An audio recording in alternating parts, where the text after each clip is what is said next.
Hi, my name is Lachlan and today I'll be talking about the equality of pay in tennis between men and women. Should they be paid equally or should they not be paid equally? That's the question we'll be tackling today. I'll try my best to come to a conclusion, but if you disagree or have any questions, feel free to comment below. Since 2007, all 4 Grand Slam tournaments have given equal prize money to men and women, even though women play best of 3 sets and men play best of 5 sets. When it is not a Grand Slam, women and men both play best of 3 sets, but men get paid more than women. So Grand Slams pay the same amount for less game time, but other events have the same game time, but women get paid less. Confusing, isn't it? Doesn't seem exactly fair, and a lot of people have very strong views about the issue. Some people say that men and women are entertainers, and because the men are more popular and create more revenue, they deserve to get paid more. Some people say that men should get paid more in Grand Slams because they're doing more work than the ladies. On the other side of the argument, people say that women should get paid the same amount as men all year round, because they work just as hard as the men, and it isn't about time on court. Men should just play best of 3 sets at Grand Slams. It'd be nice when to play best of 5 sets if they have a problem with them playing less game time. Before we tackle the issue though, let's just take a quick step back and look how this all started. Tennis icon Billie Jean King created the Women's Tennis Association in 1970 to advocate for equal pay. 3 years later, the US Open became the first major tournament to offer equal prize money to men and women. This is her story. In 1968 was the first year that we actually got prize money. It didn't even dawn on me that we would get less. Rod Laver won Wimbledon. He got 2,000 pounds in 1968, and I got 750 pounds. And I went, ugh. You had the men starting to talk about an association or a union. And I went to them and I said, you're going to include the women, right? And they said, absolutely not. We don't want you. Get lost, basically. And that is the birth of women's professional tennis. And our goal was we wanted any girl born in the world, if she is good enough, there's a place for her to play and make a living. A lot of people don't think we're going to make it. I had guys tell me that probably nobody would ever pay even a dime to watch us play. Then came the battle of the sexes. Bobby Riggs, a 55-year-old former world number 1, claimed the women's game was so inferior to the men's game that even a 55-year-old like himself could beat the current top female players. This came at a crucial time for the women's game because the WTA was still in its infancy, and these allegations could damage what little reputation the association had. Billie Jean King accepted a lucrative financial offer to play in for $100,000, winner take all. Dubbed the Battle of the Sexes, the Riggs-King match took place in Texas on September 20th, 1973. The match garnered huge publicity in front of 30,000 spectators and television audience estimated at 90 million people in 37 different countries. The 29-year-old King beat the 55-year-old Riggs 6-4, 6-3, 6-3. The match is considered a very significant event in developing greater recognition and respect for women's tennis. Now we come to present day. Raymond Moore, who's a former CEO of Indian Wells Tennis Garden, said this recently. If in my next life, when I come back, I want to be someone in the WTA because they ride on the coattails of the men. They don't make any decision, then they're lucky. If I was a lady player, I'd go down every night on my knees and thank God that a Roger Federer and a Rafa Nadal were born because they've carried the sport. Unfortunately, he didn't stop there.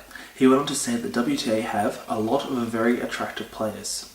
They have a handful of very attractive prospects that can assume the mantle. You know, Muguruza, Jeannie Bouchard. When questioned what he meant by attractive, he said this: they are both physically attractive and competitively attractive. Novak Djokovic, when asked in his press conference about his thoughts on what Raymond Moore had said, had this to say. Our men's tennis world, the ATP world, should fight for more, because the stats are showing that we have much more spectators on the men's tennis matches, and I think that's one of the reasons why maybe we should get awarded more. Do you agree with what they've said? I took a look back at Wimbledon 2015 and some fascinating stats revealed themselves. Take a look.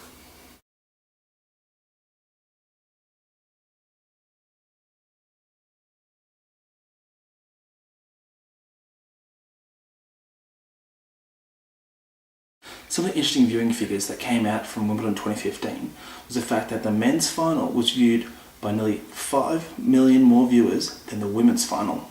That was on BBC. And when it came to Australia on Channel 7, the women's men's final had 1.2 million viewers, and the ladies' final only had 700,000 viewers.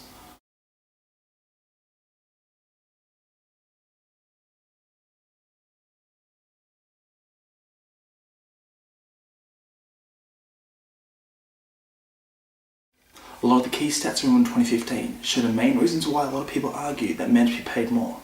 The two facts are that they had more viewers and they spent more time on court. But now let's take a look at the other side of the argument.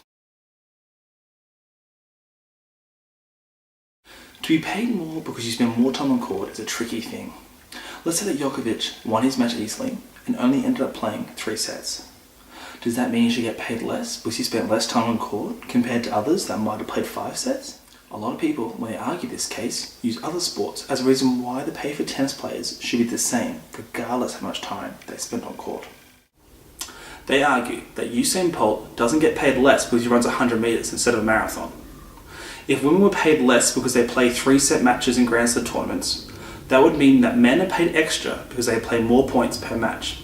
By that logic, champions would be given more prize money for winning a closer match that extended to 4 or 5 sets than if they shut out an opponent in 3 sets. That's not consistent with how the sport of tennis rewards champions and dominance, regardless of gender. In the same vein, if all sports rewarded players based on the amount of time they spent in games, baseball players would receive more money for matches that extend to extra innings, and hockey and football players would get paid extra for games that go into overtime. Perhaps NBA players would even expect to receive extra pay for playoff series that goes 7 games rather than 4, which just makes sense.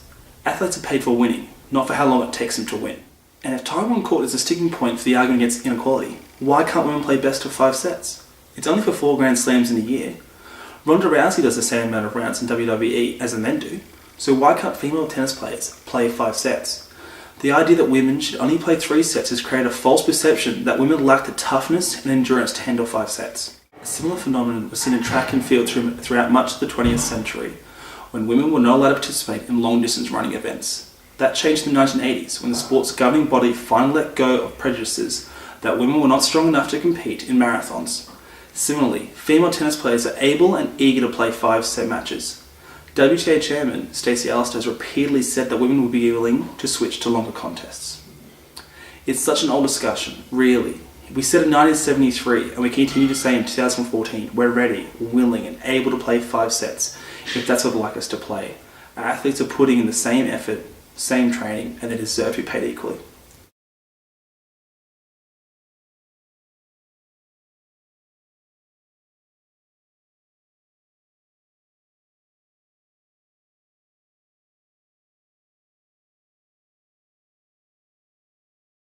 Since when did popularity become a reason for being paid more? Should Nadal get paid less because more people came to watch Federer in their match? How do you even prove that? The argument is that popularity is always shifting. Some tournaments, the women's final sell out before the men's does. If it was based on who created the most revenue, that means that these tennis stars will have to get paid weeks after completing the tournament, so the officials could figure out who brought the crowds in. In US Open 2014, the women's final had 4 million US viewers, while the men's final only had 1.9 million. So it's not a constant factor that men receive more support. In 2013-2014, the women's US Open final received higher TV ratings than the men's final. In 2005, the women's final between Venus Williams and Lindsay Davenport drew 1 million more viewers than the showdown between Roger Federer and Andy Roddick. So what is my conclusion?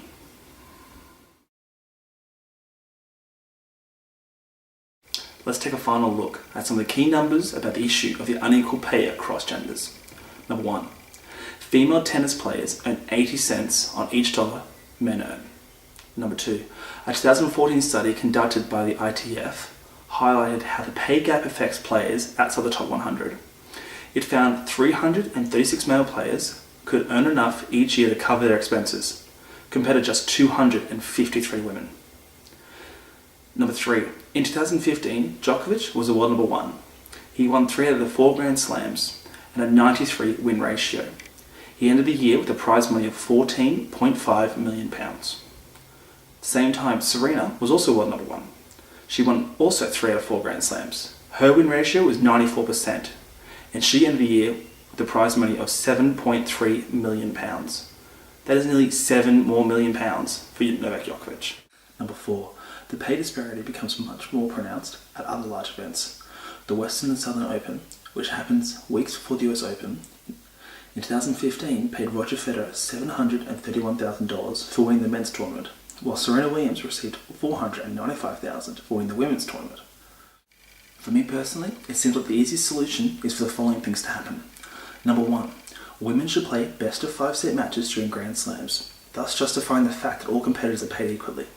There seems to be no genuine reason why women are not playing best of 5 sets. If it is true that women train just as hard as the men and are putting in the same effort, let them play best of 5 sets. I always find that 5 set matches in Grand Slams adds a whole new spectacle, a whole new vibe to the game, similar to Test cricket. It's different from one international and T20s. It'd be such a shame to make the guys only play 3 set matches. So why not set up a trial run of women playing best of 5 set matches? If it doesn't work for whatever reason, maybe we need to figure out some other way to make sure it's fair. But for the time being, I think Grand Slam organisers should consider making the ladies play best of 5 sets as well as the men. Number 2. The next step in the solution is for when there's not a Grand Slam to make sure there's equal pay all year round when women and men play the same tournament. There are some tournaments throughout the year that are ATP only tournaments and some that are WTA only. But when the tournament's ATP and WTA, make sure it's equal pay regardless of gender. Here's a quick rundown on how this works.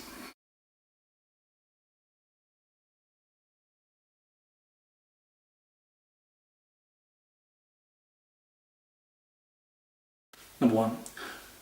Grand Slams. The 4 biggest tournaments in tennis are the Slams. They are run jointly for ATP and WP players, and since 2007 all Slams have awarded prize money equally between men and women. Number 2. ATP Masters 1000 and WTA Premier Mandatory events. This group includes 4 tournaments. 2 of these are joint ATP-WTA events run and award equal prize money. One is jointly run but bizarrely offers equal prize money with the exception of paying women a few €1,000 fewer in rounds 1 and 2. Each tour also has one other marquee event run separately. Both are in China, Shanghai for the men and Beijing for the women, and each offers singles prize money of over $3 million. Number 3. ATP Masters 1000 and WTA Premier 5 events. Large differences in prize money kick in at this point, while also exposing unequal prize money at joint events. Rome and Cincinnati are both joint events where the men's events award prize money of over $2.5 million, while the women's events award under $2 million. And lastly, ATP 500 and WTA Premier events. As a result of prize money increases on the ATP Tour over the last few years, the vast majority of ATP tournament provides greater levels of prize money than their equivalent WTA event. Unfortunately, it is not so easy to mandate prize money equally. The only events where this has been possible are joint events, in particular the Grand Slams. The ATP and WTA tours are run separately and bring in their own sponsorship and television rights. Accordingly, they operate on different commercial plans, awarding prize money differently. It is these market forces that give rise to justification raised by some as to why ATP events have greater levels of prize money than WTA events, but they can at least make sure the pay is equal in joint tournaments. In regards to separate tournaments held around the world with ATP and WTA, there isn't much we can do, but small steps at a time is a good place to start. Equality in tennis has come so far, but there seems to be more obstacles to conquer before tennis is entirely equal, but hopefully soon there'll be more juice rather than advantage.